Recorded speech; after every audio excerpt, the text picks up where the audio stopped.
Yo, what is going on, guys? It's your boy Russ back again with some more Madden 19 Ultimate Team. This is episode number 49. We do have one new pickup for this episode, and that is George Kittle. I was not lucky Rob Gronkowski, man. He could not get open. He had no speed whatsoever. It just seemed like he was slow as shit. Did not like him. He blocked fine, but honestly, man, if I just swap out George Kittle with George Fant, the blocking's going to be the same anyway. So, whatever. We ended up picking up George Kittle. We replaced the 92-93 overall power-up pass with his Team of the Week. It actually did not cost us that much to get him to a 90. I think around like 110K for a 91 speed tight end. So if we don't end up liking him or he doesn't seem to do all that great at like a 92 or 93, whatever he is right now, we'll just power him down to a 90, use him that way for like the 90 plus speed. Because most of the time when I'm throwing to my tight end, they're wide open. But we went ahead and picked up Kittle for the speed, and he's pretty balanced everywhere. He has okay run block, like 77, something like that. We don't need great on our number one tight end. It's kind of what I've learned. We just need okay. But going into this game, man, this was some more house rules. The next couple videos you guys will see will be house rules, just the games I played. And then we will go ahead and jump into the double XP weekend that actually started now. So good on EA for releasing a couple of head-to-head events. I'm going to try to get my level up to at least 60. I think I'm level 58 right now, so that's, I think, a pretty good goal just to get up a couple of levels, because I do get a couple of good rewards when I get to that level. I think like a 90 to 91 overall power-up pass, and then like a legend-type bundle thing. So, I don't know. I'm going to try to level up this weekend. Let me know if you guys want me to stream. I might stream some games. You guys know I don't usually play like a ton of games in a row, so I haven't really been streaming all that much this week. So let me know if you guys want me to stream double XP weekend, and maybe I'll get, a couple hours streaming or something like that. But right now, we're focusing on this game. We're focused on trying to get this win. Obviously, House Rules is already over, but I still like winning, man. The rewards for this game, for these games, were pretty good. You win 2 in a row. I think it was a guaranteed 7,500 coins, which ain't bad. And then you get 15 if you win 3 or 4, something like that. So, I mean, the rewards aren't bad even if you don't win the 6 games. So, I was definitely trying to get my coins, considering that we're sitting at a pretty high amount right now. Like, I think over 600, maybe over 300, 400, I don't know. Something like that, sitting around that range. And we've been saving our coins pretty heavily. So, I mean, eventually they're going to be gone. So, we need, like, these little rewards are definitely, helpful. 15K here and there definitely helps. Right there, 3rd and 22. This dude just acted donkey, fucking rolling out to the left and just hopping. Looked like he was trying to hit McCaffrey, but I played him just a little bit too much for him and made him make his read really late. And by that point, he'd already crossed the line. So we'll take that, of course. And right here, of course, I do my trademark thing. I go to the goal line. I score earlier. I leave the aggressive blocking on, and my boy Aaron Donald gets a hold. Aaron Donald's been pretty good at left guard, man. Very solid, definitely surprising me a little bit. I thought I'd have to run away a ton, like on pass. I thought he would just get owned. But he's actually been one of the more promising and better O-linemen as far as pass block goes. It seems like it's usually Dwayne Brown on the left side that gets blown up for pass completions and stuff like that. So I don't know if that's something to look out for, but Dwayne Brown's a 93 overall, and he doesn't play insanely great, considering we get sacked by Lawrence Taylor a ton. But right here, 38-yard line. Look at that dime, man, all the way down the field. My goodness, that was a fucking dot.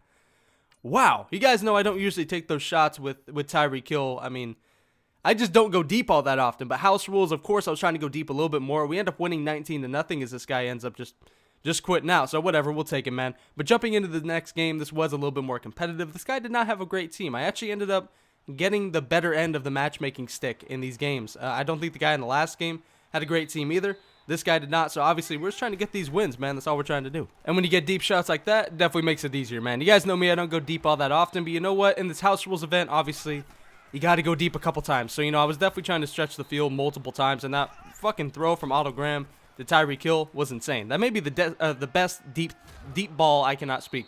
That may be the best deep ball I've seen thrown.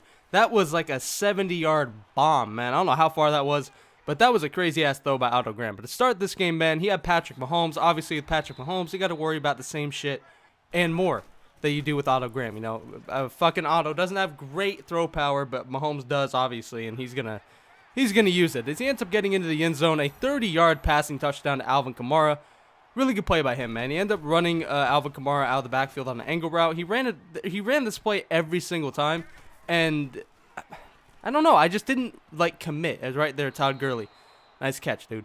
I just didn't commit. That was really it. I did not commit to his play, and he kept running it. And instead of manning some guys up, I kept thinking, oh, he's just running this play to try to get me to switch my defense. And lo and behold, he ran it every single time and ends up beating me into the end zone. So, he's up 10-0 right now. Obviously, we got to get some stuff going. We got to start running the ball. We got to start passing, doing whatever the hell we have to do. Doesn't really matter at this point. Down 10-0 kind of sucks. Being down 2 scores if we score the normal way we do. Now, right now, obviously, this dude is going all out to stop my run, which is kind of dangerous. You know, you think about it, if he's like really trying to stop my run, one play action or one fake play action, I can go deep with like Kittle, 92 speed at tight ends, go beat some linebackers, or go to good old Tyreek Hill. But this dude really ran a lot of cover 4 and then just blitzed when he thought I was going to pass. That was it. That's all he did. It was either 3-man rush and sit in cover 4 or blitz the fuck out of me and try to stop my run. That was all he did all game long. And there were 2 players he used. He would switch from Ryan Shazier to Calvin Johnson when he was going to like all out run commit. Is right here. I make the dumbest read I fucking could have. First of all, I should have thrown it to George Fant, who was coming across the field, who would have been wide open because the dude ended up run committing. Instead, I tried a high point to George Kittle because I wanted to get it to George Kittle. It didn't even look like a high point. It went right to the linebacker, and just like that, we end up throwing a pick. So, down 10-0, we turn the ball over. We have not done very well in this game to start. Not at all. Not even fucking close.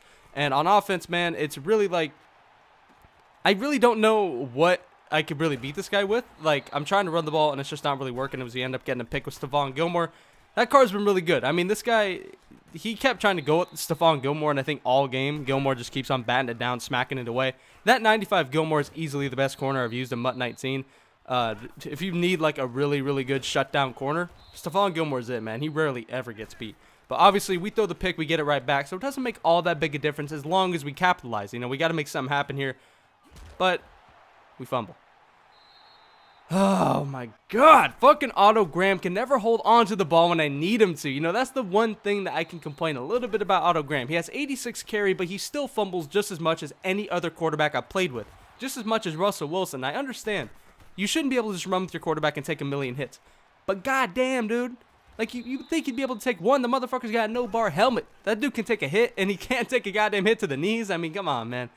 It is what it is, though, right here. Just throw it at me, man. Why the fuck not? Me and this dude are just turning the ball over and over and over again, man. We get the pick with Sean Taylor. I was going to say we get the ball, which I guess is true. It just didn't sound right. We get the ball. We get the pick with Sean Taylor. Doesn't matter. As my dogs are barking, and we turn the ball over again. I blame that one on the dogs. They distracted me. But for real, man, this game was just a turnover machine. Obviously, Calvin Johnson. If I would have realized that was Calvin Johnson I was throwing at, wouldn't have thrown it. Usually that route I throw ends up getting over top everybody as he finds. I'm not sure who that was, but what a catch. 1st and 10, looking downfield, Patrick Mahomes does end up getting sacked by who else but Frank Clark. I saw Vita Vea just slowly making his way towards the quarterback. Vita Vea is so slow. We're going to end up making an upgrade to him soon. I don't really like having Joey Bosa on the edge all that much anymore. He's kind of starting to bug me considering that he fucking really causes no pressure unless it's aggressive. So I'm thinking about just keeping Reggie White at end and picking up a new D tackle. I kind of have somebody already in mind. I just want like a big run stuffer, like big block shed type. So there's one guy I'm looking at. I'll probably end up picking him up. He's not all that much. But we end up getting the ball back after a field goal. So 13-0. This game has not looked all that great for us right now. So, obviously we're trying to do something big. We're trying to chuck it downfield. We're trying to make something happen. We go deep to Tyreek Hill, and it is... Ooh, that was actually Jerry Rice. Oh, boy. You don't go deep to Jerry Rice. He's not that fast. He's not going to beat anybody like that. Maybe every once in a while you get a spec catch. It's right here. I'm just making horrible reads, man. Trying to make something happen, and just nothing is happening. 28 seconds left. There's really not much else that we can do. We've already made a couple horrible reads. But 3rd and 10, we find George Kittle. We do stay in bounds, which was dumb, but we just hurry up because I didn't want to waste my last time out.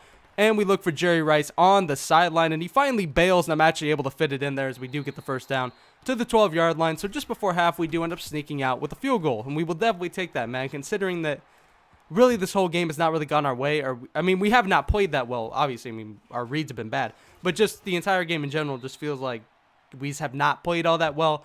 Nothing's really gone our way, so we're just trying to change the pace here, trying to turn the tide. We get a field goal before half.